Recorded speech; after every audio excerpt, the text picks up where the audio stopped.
Patricia's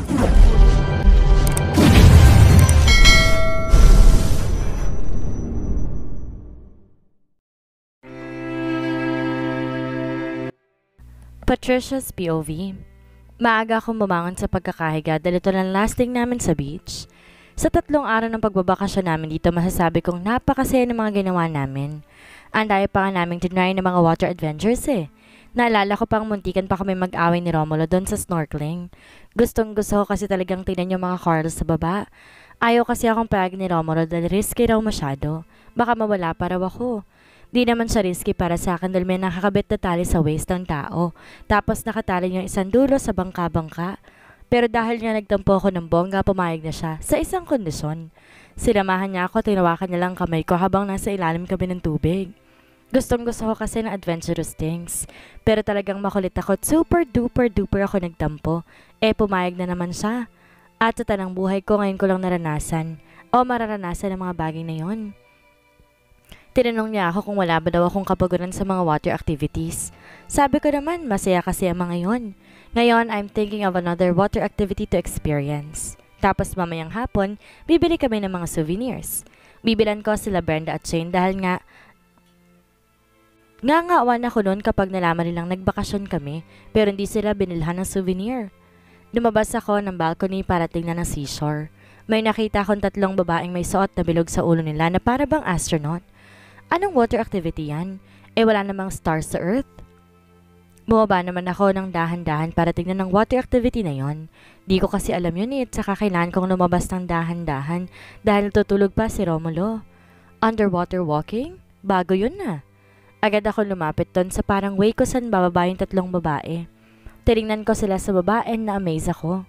Naglalakad sila sa ilalim ng tubig bago sa pandinig ko to Matry nga mamaya. Nanood lang ako sa mga nagtutry ng new adventure na yon hanggang sa mapagdesisyonan kong bumalik na sa hotel. Patricia! Agad ako napatingin kay Romulo na ngayon tumatakbo papalapit sa akin. Agad niya ako niyakap na makalapit na siya. Where have you been? Tanong niya nang kumala siya sa pagkakayakap sa akin. Bakit ba napakagala mo dito? Kala mo malit lang tong beach resort na to at kung san-san ka nilang pumupunta? Di mo ba alam na kanina pa ako hanap ng hanap sa'yo? Pumunta lang ako dun Putol ko sa sinasabi niya at saka tinurong pinuntahan ko. Sana nagpaalam ka man lang sa akin. Ayoko nang basta-basta kang nawawala sa paningin ko, sabi niya. Ngumiti naman akong para nang aasar. Ay, nag-aalala siya. Tigilan mo ako, Patricia, ha? Sabi niya, tinabig ang kamay kong nangingilite sa tagiliran niya. Nga pala, Romulo, alam ko na kung saan tayo next. Sabi ko tumaktong parang nag-iisip.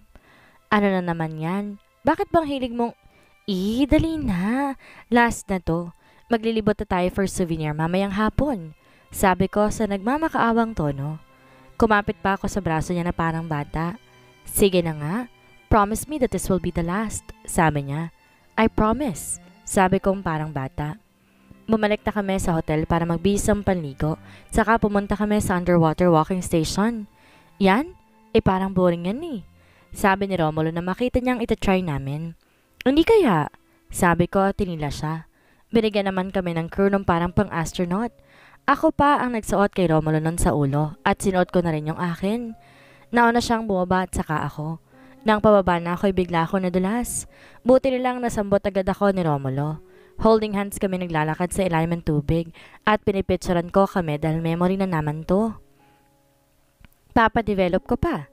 Nang makaahon na kami, tinanggal na namin yung bilog sa ulo namin. Next time, be careful and peace. Huwag masyadong adventurous. Baka mapahama ka sa sobrang katapangan mo. Paano na lang kapag nawala na ako? Wala nang sasambot sa'yo. Parang kanina kung di kita nasambot, Hala, oo na po, mahal. Kita ko naman kung paano malaki ang mata niya sa itinawag ko sa kanya. Tara na nga. Sabi niya, tilinan na ako papuntang hotel ulit para maligo at maglihis ng sarili bago kami kumain. As usual, puro mga seafoods ang kinain namin since nasa beach naman talaga kami. After namin kumain, hinila ko na naman siya palabas, papunta doon sa mga bilihan ng souvenirs. Ate, makano yung pagpapagawa ng shells na may names? Tanong ko doon sa Ale, kasi ang ganda. 2 pinagdikit na shells na kinulay ng violet, tapos 2 parang bukana ng shelf. Pwedeng lagyan ng name. Sa baba nun may shell kung saan pinatong yung shell na susulatan ay may nakasulat na name ng resort at ng lugar. 280 lang po ma'am, sabi ng Ale. Agad ko namang tinignan si Romulo na ngayon nakataas ang kilay. Anong gagawin mo dyan? Tanong niya. Napasimangot naman ako agad sa pagiging slow niya. Kasi puro pictures ng souvenir natin dito. So I think it would be nice kung meron tayong bit-bit din na ganito sa bahay, sabi ko. Alam niyo po ba ang kasabihan namin dito? Sabi ng Ale. Napalingon naman ako habang gumagawa siya ng isa pang customer. Kapag sinulat mo ang pangalan mo at ng mahal mo dito sa shell na to, magkakaroon kayo ng magandang pamumuhay bilang mag-asawa at magkasintahan, sabi ni Ale. Nanginginig naman ang mata ko sa sinabi niya. Talaga po? Tanong ko at umupo. Oo, kaya nga ako nagbebenta ng ganito dahil naniniwala kami sa lola ko noon. Kaya tuloy hindi pa kami nag-aaway ng asawa ko. Ibig kong sabihin, away na aabot sa hiwalayan? Nakangiting sabi ng Ale. We, ang sweet naman, sabi ko. Bumaling naman agad ako kay Romulo at saka tumingin sa Ale. Kami po, Romulo and Patricia po, sabi ko. Sulat mo dito anak para hindi ako magkamali sa spelling, sabi ng Ale at saka inabot sa akin ng papel. Sinulat ko naman ang pangalan namin saka kami naghintay ng matapos ang pinagpagawa namin. Nang matapos na binayaran naman agad ni Romulo yon. Sobrang ganda.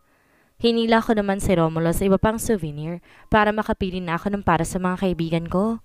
Isang picture frame with designs ng beach na lang ang binili ko dahil alam kong masyadong common na yung mga keychain, ganun. Yung mga kaibigan mo, hindi mo ba bibilhan? Tanong ko sa kanina pang nakasunod sa akin na si Romulo. Na, they don't need that? Sabi niya lamang. Bumalik na rin kami sa hotel namin para ayusin ang mga gamit namin tsaka para makapagpahinga na. Hindi pa tuloy nakakakit si Haring Araw na magising ako. Kailangan kong bumangon ng maaga dahil may pasok pang asawa ko sa trabaho. Nox, asawa ko raw. Lantod ko naman na. Nalingan ko ang katabi kong mahimbing pang natutulog. Bahagya naman siyang gumalaw ng tanggalin ko ang pagkakayakap niya sa bewang ko.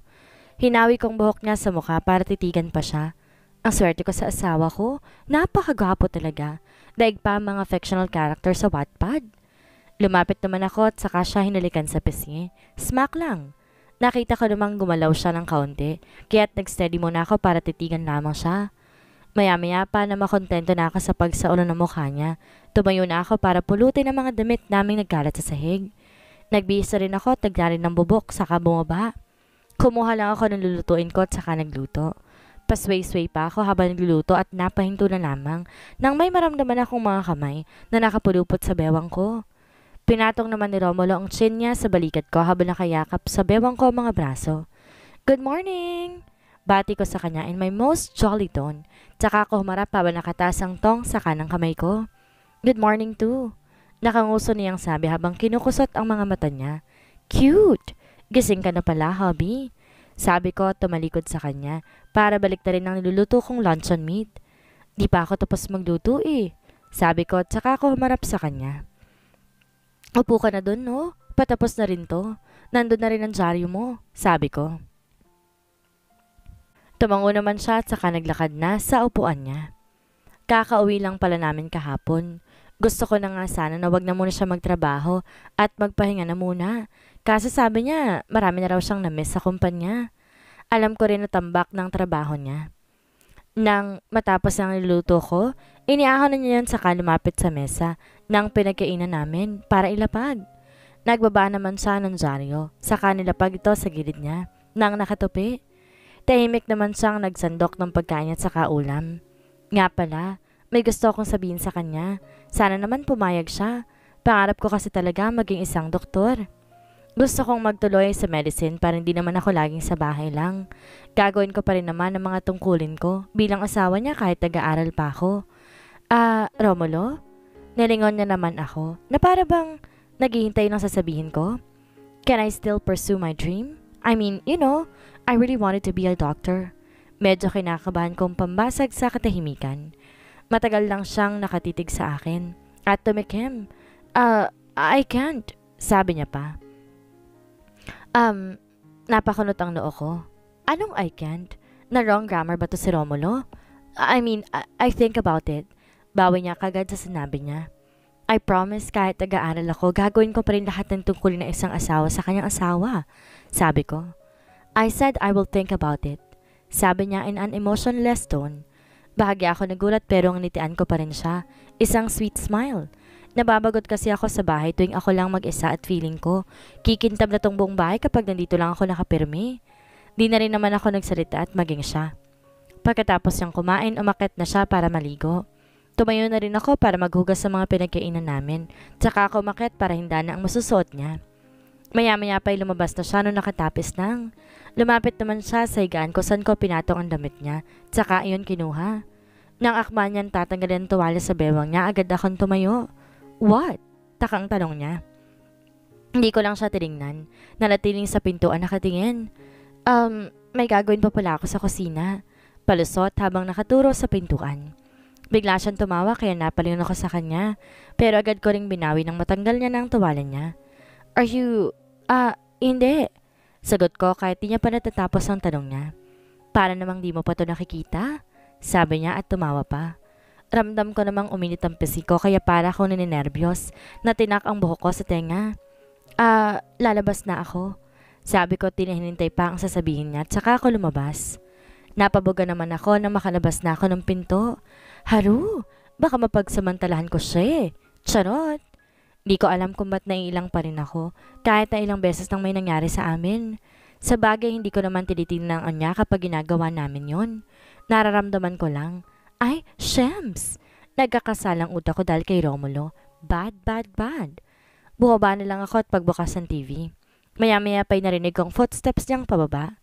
Nilingon ko naman siya at agad na nilapitan na makita ko. Hindi niya pa naayos ang necktie niya. Nakatingin lang siya sa akin habang inaayos kong necktie niya. Nang matapos ko na ipinagpag ko ng kaunti ang gilid ng long sleeve lang medyo nagusot. Baka late ako makauwi ngayon. Mauna ka na lang matulog. Make sure na nalock mo yung pinto kapag matutulog ka na. Dadalhin ko na lang ang susi. Paalala niya pa sa akin. Tumungo ako at saka nag-thumbs up sa kanya. Lumabas na rin siya pagkatapos niyang humalik sa pisngi ko. Pumasok na rin ako para makaligo na. Pagkatapos ko maligo, nagbihis na ako. Inikot ko naman ang palingin ko sa buong kwarto namin. Linisin ko na lang kaya muna tong kwarto namin. Matagal-tagal na rin simula nung nalinis ko to. Baka marami ng alikabok. Simula pa nung bago kami magbakasyon. So, ayun, nagsimula na ako maglinis. Kinuha ko ang mga damit namin ni Romulo para tupiin ng maayos. Nang buksan ko ang bandang baba ng damitan namin, may nakita kong brown envelope. Ano to? Alam ko kay Romulo to dahil hindi ko alam to. Binuksan ko na ito para tingnan dahil baka kailangan ito ni Romulo sa trabaho niya. Agad nang laki ang mga mata ko. Nanginig ang kamay ko na makita kong annulment papers ito. Nanikip ang dibdib ko at agad na nabig ang mga mata ko. Binitawan ko naman to at nilapag sa ibabaw ng envelope. May balak siyang hiwalayan ako. May pirma niya. Hihiwalayan niya ako? Kaya ba naging mabait siyang bigla sa akin para may maganda akong alaala kasama siya? Sobrang nanikip ang dibdib ko. Parang pinipiga ang puso ko sa sakit na nararamdaman ko ngayon. Parang natanggalan na naman ako ng karapatang sumaya. Para akong sinaksak ng ilang kutsilyo. Ang sakit. Sumandal ako sa gilid ng kama namin at impit na umiiyak. Bakit? Akala ko magiging masaya na kami. Isang malaking kasinungalingan lang pala ang kasiyahan ko noong nagdaang araw. Ang sakit. Umiiyak lang ako nakatitig sa annulment paper na nakita ko kanina. Hindi ko na namalayan ko ilang oras na ako nakatitig doon. Iniisip ko kung bakit di nilang ako diniretso ni Romulo tungkol sa ganito. Bakit tiniyaan niya pa akong mas mahulog at mas umasa pang mamahalin niya na ako? Kung ito naman pala ang kailangan niya sa akin, bakit kailangan niya pang magkunwari na mahal niya na ako? Lahat ng alaala namin noong nagdaang araw, lalo pa ng bakasyon namin ay tila naging papel na sinunog para kalimutan. Ang sakit. Umasa na naman ako. Pinaasa niya na naman ako. Bakit bang tanga ko? Naninikip ang dibdib ko na wari ba'y nilalamukos to dahil sa sobrang sakit na nararamdaman ko. Akala ko mga lala ko kay Tito ang pinakamasakit na mararamdaman ko. Pero mali ako. Ito pala ang pinakamasakit na nararamdaman ko. Mas gugustuhin ko pang sakta ng pisikal kaysa ganito. Ayoko ng ganito. Sobrang bigat sa puso.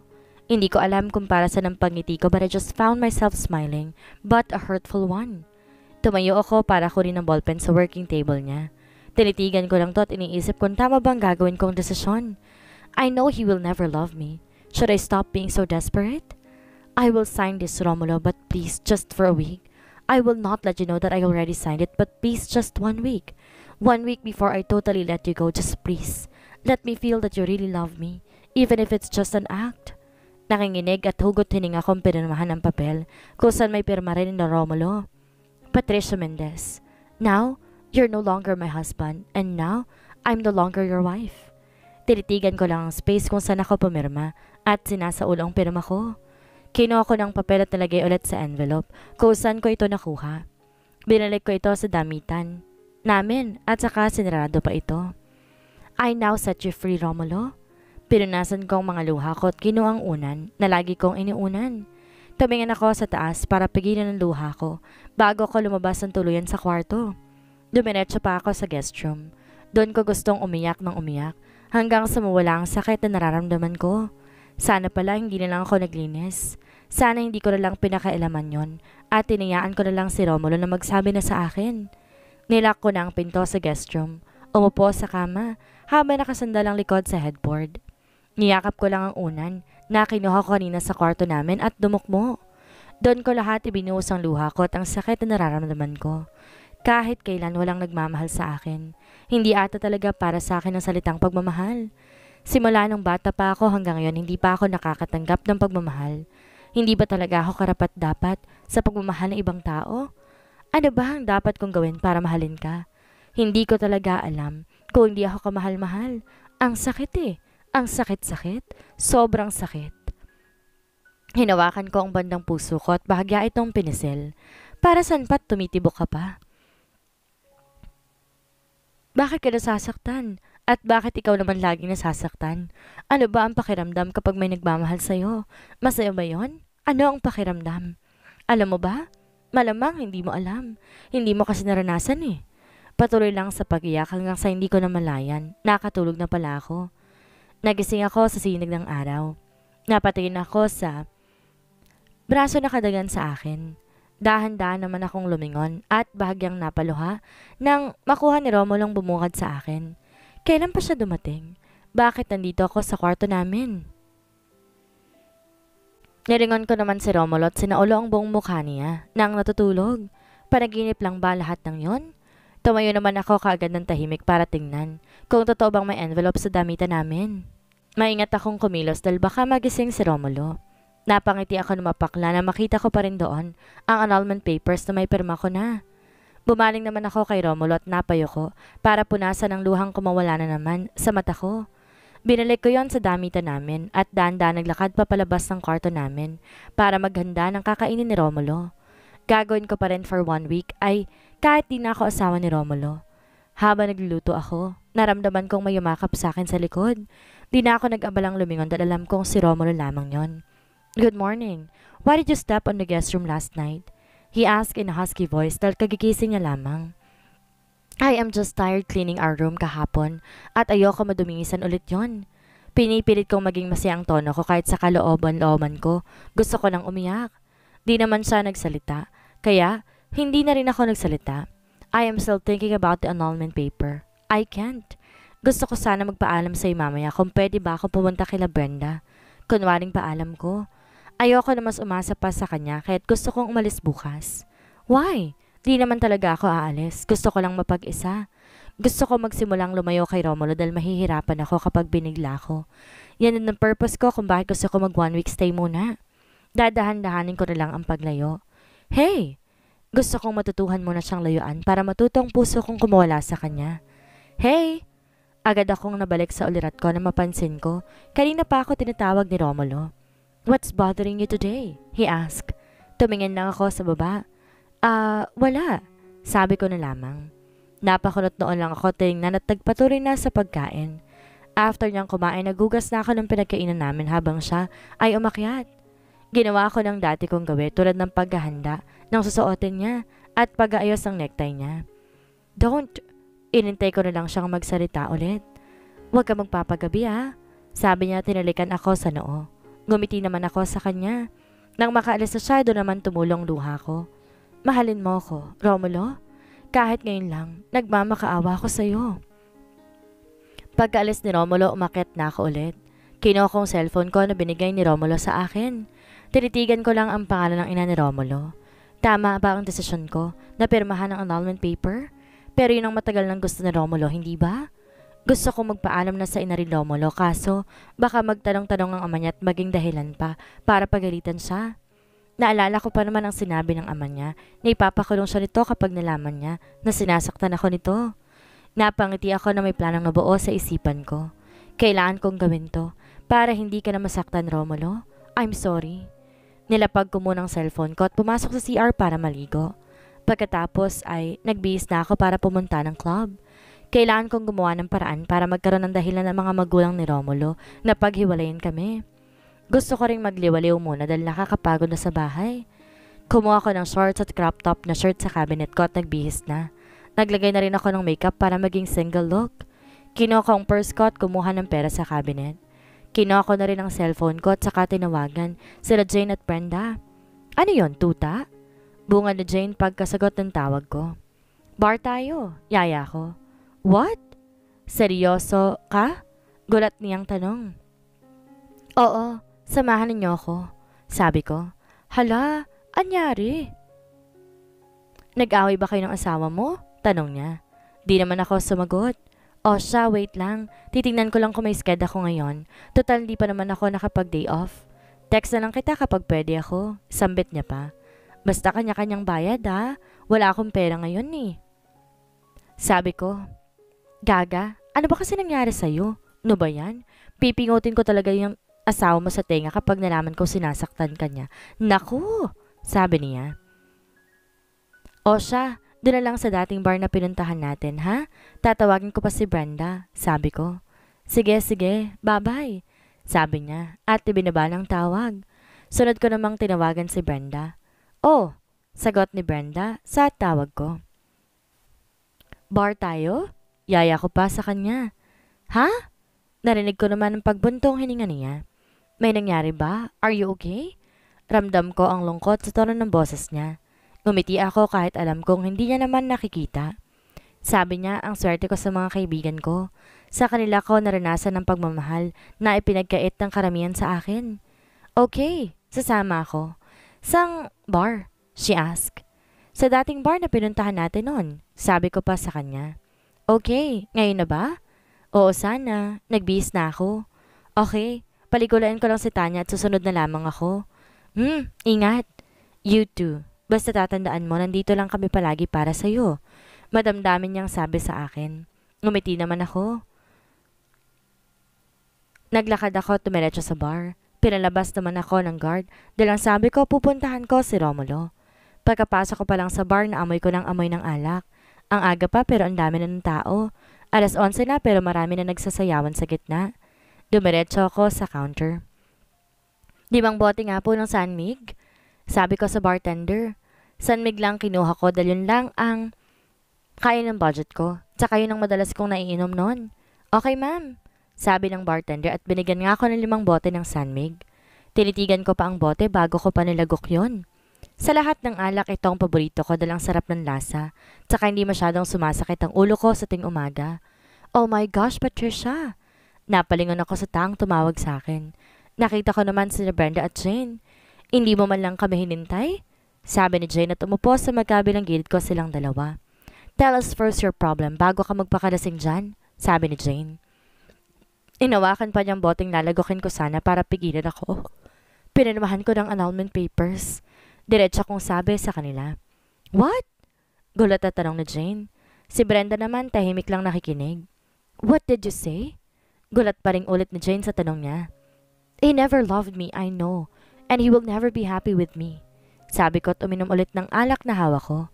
What do you mean? Hindi magandang relasyon niyo noon pa? Si Jane ang maraming tanong. Tahimik lang si Brenda ang nakikinig dahil alam naman niya ang tungkol sa amin ni Romulo. I thought he loves me na dahil naging masayang pagkasama namin this past few days. Di ba nga nagbakasyon pa kami? Tinitigan ko lang ang alak na hawak ko. Tahimik namang nakikinig sa Jane kaya nagpatuloy ako sa sinasabi ko. I am sorry Jane for not telling you this before. Akala ko masayang pagkasama namin. Akala mo okay kami ni Romulo but actually we're not. May mahal siyang iba. Matagal na akong umaasang mamahalin niya ako, that's why todo asa naman ako sa kanya nung nagbago siyang bigla. Akala ko na-realize niyang mahal niya na ako dahil ang saya na namin eh. He even said sorry to me but I was wrong. Mali palang akala ko. Lumagok ulit ako ng alak. Di ko na nga alam kung ilang bote nang naubos ko, pero alam kong nakalampas 5 na ako. Habang nililinis kahapon ang kwarto namin, nakakita ko ng annulment paper. May pirma niya na. Sabi ko at ngumiti ng papait, saka lumagok ulit. Pinirmahan ko na. Kaming dalawa lang masasaktan kung patuloy akong kakapit. I love him kaya kahit mahirap palaligain ko siya kung doon siya sasaya. Heist, hindi ba talaga ako kamahal-mahal? Naramdaman kong kanina pa pala tumutulong luha ko. Naramdaman ko rin ang pagyakap ni Jane sa akin. Umiyak na lang ako sa bisig niya. Ang sakit. Ayoko na ng ganitong sakit. Baka mamamatay na ako sa sobrang sakit ang nararamdaman ko. Shhh! Kakarmahin din niyang Romulo na yan. Hayop siya. Napakabobo niya para saktan ng katulad mo. Sabi ni Jane. Ramdam ko ang galit niya sa sinasabi niya. I swear, susigurin ko talaga. Wag, please. Putol ko sa sasabihin niya. Ayokong idamay ang mga kaibigan ko sa amin ni Romulo and knowing Jane, she will definitely do what she says. Tama na yan. Sabi ni Brenda at inagawang hawak kong alak. Uminom tayo. Ayokong ako lang ang nalalasing. Natatawa kong sabi sa kanila. Bumuntong hininga naman si Jane bago umorder ng inumin. Nagkwentuhan lang kaming tatlo habang nagiinuman. Naiinggit ako sa kanila. They have someone who will love them. May asawa silang mahal na mahal sila. Samantalang ako, ayoko nang isipin muna si Romulo eh. Nakakailang bote na ako at ramdam ko na rin lasing na ako. Nakita ko na lang ang sarili kong tumayo para makipagsayaw. Pero naramdaman ko ang paghawak ng kaibigan ko sa braso ko, kaya napaupo ulit ako. Sasayaw lang eh. Sabi ko kay Brenda na ngayon pinipigilan na ako. Tama na, iuwi ka na namin. Sabi niya kahit napasimangot ako. Siguro nga kailangan ko nang umuwi. Sinakay na ako ni Brenda sa sasakyan niya. Di ko na alam ang sunod na nangyari dahil nakatulog na ako buong biyahe. Ano na ang mangyayari ngayong pirmado na ni Patricia ang annulment nila ni Romulo? Makaya kaya ni Patricia ang tuluyang pakawalan ng asawa? Pagkukunwari lang ba talaga ang lahat ng pinapakita ni Romulo kay Patricia o isa lang ito sa mga palabas niya? Yan ang ating aalamin sa susunod nating kabanata.